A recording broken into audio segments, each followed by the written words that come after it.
Hello दोस्तों। तो आज हम सीखेंगे इनकम टैक्स रिटर्न फाइल करना और उसमें क्या क्या हम डिडक्शन दिखा सकते हैं, क्या क्या इनकम कैसे दिखाएंगे। ये सब के लिए मैं आप दिखाने वाला हूँ। एक्सेल शीट में आपको एक एक डिडक्शन और उनकी अमाउंट आपको मैं बताऊंगा, जिससे आपको हेल्प होगी इनकम टैक्स रिटर्न फाइल करने में। खासकर सैलरीड एम्प्लॉयज़ के लिए बहुत ही हेल्पफुल होने वाली है। तो वीडियो ज़रूर देखिए जब पूरे अंत तक। सबसे पहले सैलरीड एम्प्लॉयड जब भी अपना आईटीआर फाइल करते हैं, सबसे पहले अपने एम्प्लॉयड से फॉर्म 16 ले लीजिए। फॉर्म 16 के अमाउंट को अपने आईटीआर में फिल कीजिए, एक्चुअल अमाउंट और उनके प्रूफ अपने पास जरूर डॉक्यूमेंट को फाइल में अपने पास संभाल के रखिए। कभी भी कोई क्वेरी आता है तो आपके पास डॉक्यूमेंट प्रूफ होना चाहिए। खासकर जब आप अपना पीपीएफ दिखाते हो, कोई सेविंग दिखाते हो, कोई मेडिकल इंश्योरेंस, इंश्योरेंस प्रीमियम, कुछ भी जो आपको दिखाते हैं उसका पास प्रूफ होना चाहिए।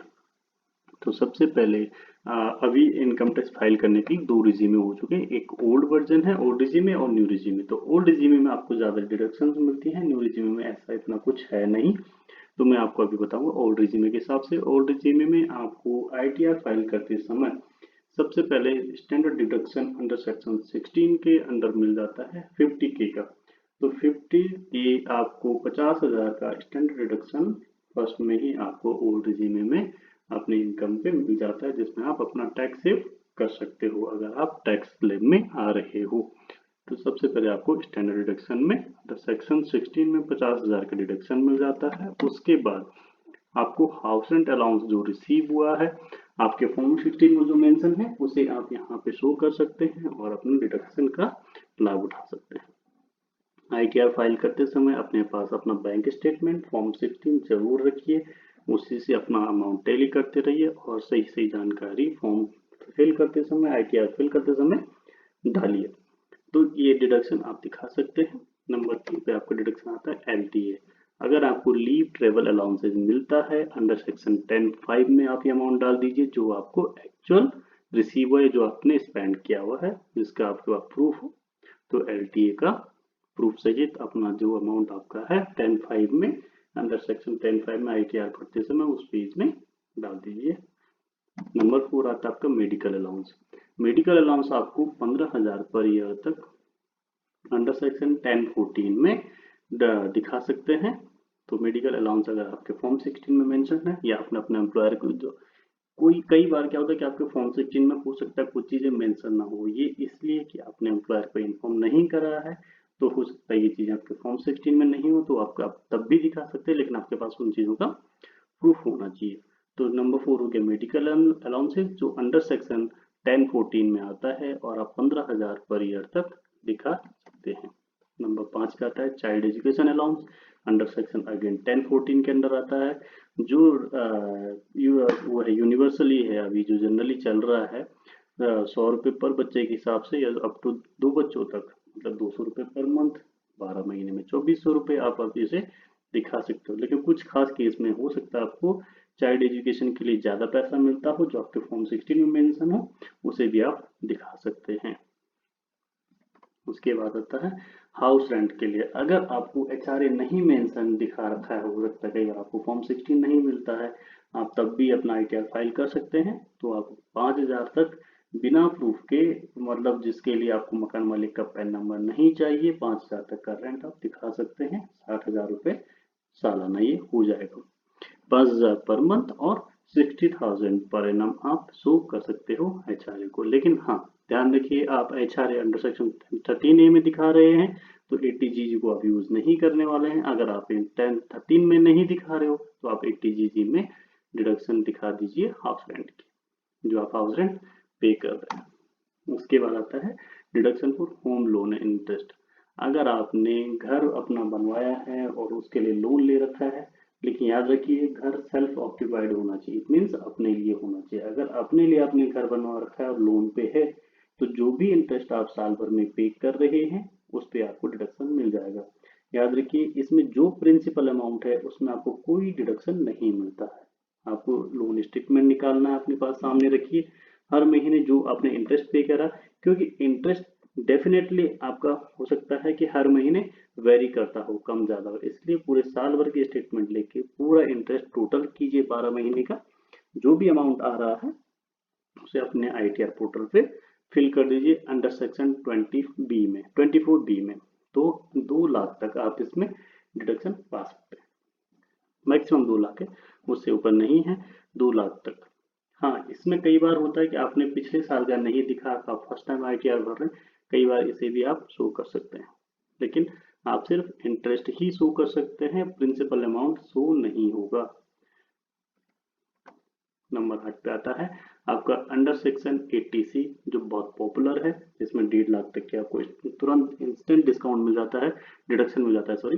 तो इसमें आप ये नहीं कि आप पूरा 1.5 लाख दिखा दीजिए, या हो सकता है कई बार आपने एम्प्लॉयर को जो अपना इन्फॉर्म किया होगा वो अमाउंट आपका फॉर्म 16 में भी कई बार मेंशन होके आ जाता है। इसमें आपने कोई लाइफ इंश्योरेंस ले रखा हो, सुकन्या समृद्धि अकाउंट खुलवाया हो, कोई टैक्स सेविंग बॉन्ड खरीदा हो, नेशनल सर्विस सर्टिफिकेट जो होता है, सेविंग सर्टिफिकेट होते हैं एनएससी, या फिर किसान विकास पत्र होते हैं, कई बार सुकन्या समृद्धि होता है, या पीपीएफ अकाउंट आप कर खुलवाते हो पब्लिक प्रोविडेंट फंड बैंक में।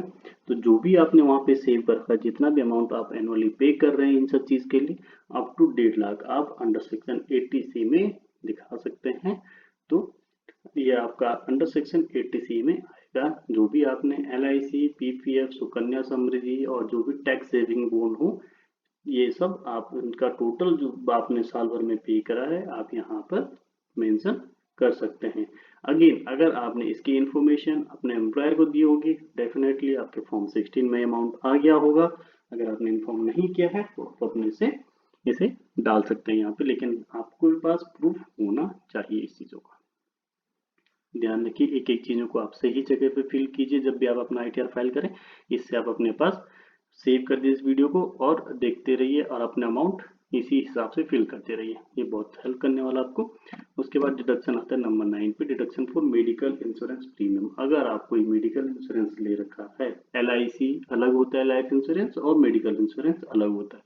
तो मेडिकल इंश्योरेंस अगर आपने ले रखा है तो इसका जो भी प्रीमियम आप पे करते हो अंडर सेक्शन 80D के अंडर, आप 25,000 तक एनुअली डिडक्शन ले सकते हो। अगर आप सीनियर सिटीजन हो तो आप 50,000 तक का डिडक्शन ले सकते हैं। अगर आप सीनियर सिटीजन नहीं हैं तो 25,000 तक आप अंडर सेक्शन 80D में दिखा सकते हैं और मेडिकल इंश्योरेंस प्रीमियम में डिडक्शन ले सकते हैं। इसके बाद आता है कन्वेंस अलाउंस। कई बार कंपनीज, एम्प्लॉयर और सरकार की ओर से आपको कन्वेंस अलाउंस मिलता है, जैसे LT हमने ऊपर मेंशन किया, ऐसे कन्वेंस अलाउंस भी कई बार मिलता है। अगेन ये 1014 के अंदर आता है, 1600 रुपये पर मंथ के हिसाब से आप इसे दिखा सकते हो। मैक्सिमम 1600 ही लिमिट है। अगर आप 1600 पर मंथ के हिसाब से दिखाते हो तो 12 महीने में आपका ये 19,200 रुपीज हो जाता है। तो आप मैक्सिमम 19,200 रुपीज ही शो कर सकते हो पर एनम। यहाँ पे मैं आपके लिए लिख देता हूँ 19,200 रुपये मैक्सिमम जो है पर एनम आप कन्वेंस अलाउंस दिखा सकते हैं अंडर सेक्शन 1014 के अंडर ही। और अगर आपके फॉर्म 16 में ये चीज मेंशन है तो वेल एंड गुड, आपको कैलकुलेट करने की जरूरत नहीं। हो सकता है कई बार आपका 1600 ना मिलता हो, 1600 से कम मिलता हो। इस केस में क्या होगा, अगर आपको 1500 मिलता है तो आपको इस केस में क्या करना है, एक्चुअल ही दिखाना है जो आपको रिसीव हुआ। ये नहीं कि आपको 19,200 दिखाना, आपको यहाँ पे 18,000 ही दिखाना होगा। लेकिन कई केस में कंपनी ने आपको हो सकता है 1800 पर मंथ दिया हो, जो कि लिमिट 1600 है। तो इसका क्या करेंगे आप, 1800 के हिसाब से आपको 21,600 मिला, लेकिन आप जो डिडक्शन दिखा सकते हैं मात्र 19,200 की ही दिखा सकते हैं। एक्सेस अमाउंट इसमें आपको नहीं दिखाना है, आपको मैक्सिमम लिमिट 1600 पर मंथ ही है। अगेन नेक्स्ट जो आपको मिलता है यूनिफॉर्म अलाउंस। कुछ जगह पे कंपनी या एम्प्लॉयर या सरकार यूनिफॉर्म अलाउंस इशू करती है एम्प्लॉयज को। तो यूनिफॉर्म अलाउंसेस अगेन हम अंडर सेक्शन 10 में दिखाएंगे और जो एक्चुअल रिसीव हुआ है उसे हम वहाँ पे मेंशन कर देंगे। कई बार आपके फॉर्म 16 में आ रखा हुआ अमाउंट, वेल एंड गुड। नहीं आ रखा है, अगर आपको मिलता है तो भी आप इसे शो कर सकते हैं।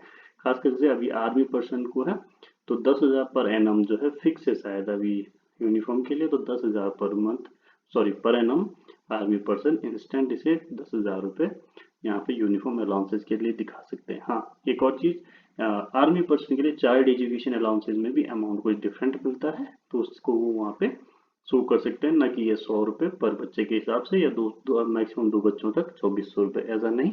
उनको जो इशू हुआ है वो अपना फॉर्म 16 के हिसाब से वहाँ पे मेंशन कर सकते हैं।